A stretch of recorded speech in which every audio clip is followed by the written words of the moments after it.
સુખડી એક એવી મીઠાઈ છે જેને તમે કોઈ પણ ઋતુ હોય, શિયાળો, ઉનાળો કે ચોમાસું, કોઈ પણ તહેવાર હોય કે પ્રસંગ કે પછી પ્રવાસ જવાનું હોય, ગમે ત્યારે બનાવો, ખાવાની મજા જ પડી જાય. વળી એ ઘરમાં નાના મોટા બધાને જ પસંદ આવતી હોય છે.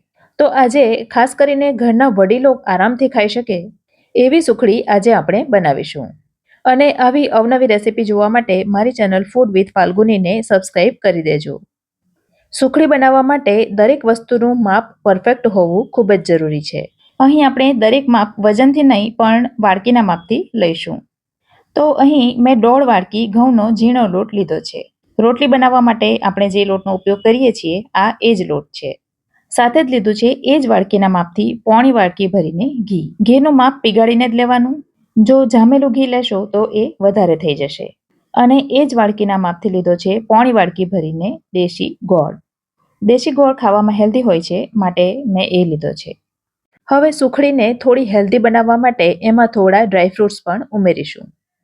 તો મેં અહીં 8-10 જેટલા કાજુ અને 8-10 જેટલા બદામ લીધા છે. બદામ ગુણકારી હોય છે અને કાજુથી સ્વાદ સારો આવશે.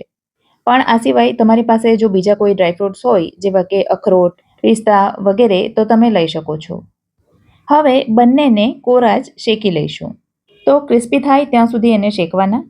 એને આપણે મિક્સરમાં પીસવાના છીએ, પણ એ પહેલાં એને થોડા ઠંડા થવા દઈશું.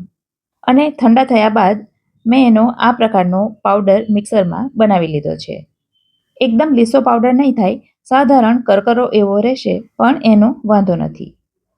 હવે સુખડી બનાવવાની શરૂઆત કરીએ એ પહેલાં સુખડી પાથરવા માટેની થાળી પણ ઘીથી ગ્રીસ કરીને તૈયાર કરી લઈએ.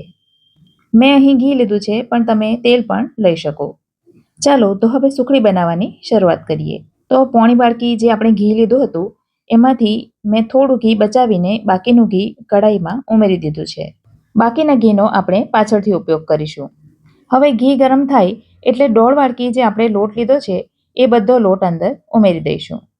હવે ઘી સાથે લોટને એકદમ બરાબર રીતે શેકવાનો છે. ગેસની આંચ લો તરફ જ રાખવાની જેથી લોટ બળી ન જાય. બરાબર મિક્સ થઈ જાય ત્યાર પછી એમાં આપણે એક સિક્રેટ વસ્તુ ઉમેરીશું અને એ છે ચણાનો લોટ. જી હા ફ્રેન્ડ્સ, હવે આપણે એમાં 3 ટીસ્પૂન એટલે કે 3 ચમચી જેટલો ચણાનો ઝીણો લોટ ઉમેરીશું. સુખડીમાં થોડો ચણાનો લોટ ઉમેરવાથી સુખડી એકદમ ટેસ્ટી બને છે. હવે ફરી પાછું બધું મિક્સ કરી દઈશું અને ત્યાર પછી બાકી બચેલું ઘી પણ અંદર ઉમેરી દઈશું. આટલું ઘી પાછળથી એટલા માટે ઉમેર્યું કે ઘી વધારે ન થઈ જાય. ઘણીવાર એવું બને છે કે આપણે સુખડીમાં ઘી થોડું વધારે ઉમેરી દઈએ છીએ, જેનાથી લોટને શેકવામાં સરળતા રહે. પણ આ બધું વધારાનું ઘી જ્યારે આપણે સુખડી થાળીમાં પાથરીએ ત્યારે છૂટું જ પડી જતું હોય છે. માટે જ પહેલેથી પ્રમાણસર ઘી ઉમેરીએ તો ઘીનો બગાડ નહીં થાય. હવે આ લોટને ધીમા તાપે 10 થી 12 મિનિટ સુધી આપણે શેકવાનો છે. શેકતી વખતે સતત હલાવતા રહેવાનું જેથી નીચેથી એ બળી ન જાય. 5 મિનિટ થઈ છે અને તમે જોઈ શકો છો લોટનું ટેક્સચર બદલાઈ ગયું છે. એ થોડો ફ્લફી થઈ ગયો છે, પણ હજી પણ એને આપણે શેકવાનો છે. 10 મિનિટ પછી હવે તમે જોઈ શકો છો લોટનું ટેક્સચર ફરીથી બદલાઈ ગયું છે. એનો રંગ પણ બદલાઈ ગયો છે અને સૌથી નોંધપાત્ર વાત એ કે એમાંથી ઘી છૂટું પડી ગયું છે. આ રીતે થપથપાવીએ તો એમાં ઘી થોડું અલગ દેખાય છે. એનો અર્થ એ છે કે હવે લોટ આપણો શેકાઈને તૈયાર થઈ ગયો છે. તો હવે એમાં ડ્રાયફ્રૂટ્સનો પાવડર ઉમેરી દઈશું અને બધું સરસ રીતે મિક્સ કરી દઈશું. આ સુખડીની રીત ફ્રેન્ડ્સ એટલી સરળ છે કે તમે પહેલી વાર બનાવતા હો ને તો પણ તમારી સુખડી પરફેક્ટ જ બનશે. પણ એના માટે તમારે વિડીયો પૂરેપૂરો અને એકદમ ધ્યાનથી જોવો પડશે. હવે ડ્રાયફ્રૂટ્સનો પાવડર પણ સરસ રીતે એમાં મિક્સ થઈ ગયો છે. તો ગેસને બંધ કરી દઈશું અને કઢાઈને નીચે ઉતારી લઈશું. ગોળ ઉમેરવાનો બાકી છે, પણ હજી એ ઉમેરવાની થોડી વાર છે. લોટ એકદમ ગરમ છે અત્યારે, તો એને હજી થોડો ઠંડો થવા દેવાનો છે. વધારે ઠંડો નથી કરવાનો, માત્ર 2 મિનિટ સુધી જ એને આ રીતે હલાવવાનો છે.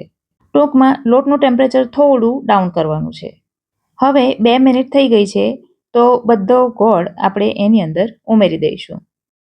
જો એકદમ ગરમ લોટમાં ગોળ ઉમેરી દઈએ તો ગોળનો પાયો થઈ જશે અને જેના કારણે સુખડી એકદમ કડક થઈ જશે. અને આટલો ગોળ ઉમેરવાથી સુખડી સારી એવી ગળી તૈયાર થશે. માટે જો તમને ઓછી ગળી સુખડી પસંદ હોય તો ગોળ 2 ચમચી ઓછો ઉમેરજો. હવે ગરમ લોટમાં આપણે ગોળ ઉમેર્યો છે એટલે ગોળ તરત જ અંદર પીગળી જશે.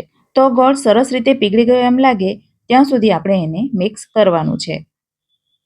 બરાબર મિક્સ થઈ જાય એટલે એમાં અડધી ચમચી એલચીનો પાવડર ઉમેરીશું અને ફરી પાછું બરાબર મિક્સ કરી એને ઘીથી ગ્રીસ કરેલી થાળીમાં લઈ લઈશું. ત્યાર પછી પહેલાં એને તવેથાથી સ્પ્રેડ કરી દઈશું. તમને સુખડીની જેટલી થિકનેસ જોઈતી હોય એ પ્રમાણે એને ફેલાવવાનું. તો પહેલાં તવેથાથી અને ત્યાર પછી વાડકીથી એને ફેલાવી દેવાનું, જેથી ઉપરની સપાટી પણ એકદમ લીસી થઈ જાય. તમે જોઈ શકો છો સુખડી સરસ પથરાઈ ગઈ છે, પણ જરાય વધારાનું ઘી એમાંથી છૂટું નથી પડ્યું. હવે 2 મિનિટ રાહ જોઈ સુખડી થોડી ગરમ હોય ત્યારે જ એના કાપા કરી લઈશું.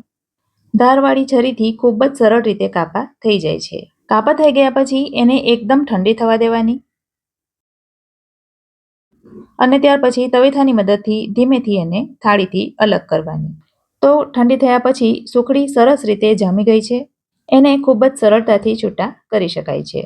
ઠંડી થયા પછી પણ એકદમ સોફ્ટ અને એકદમ રૂ જેવી પોચી. આ સુખડીને તમે ડબ્બામાં ભરીને રાખો તો 1 અઠવાડિયા સુધી ખરાબ નથી થતી.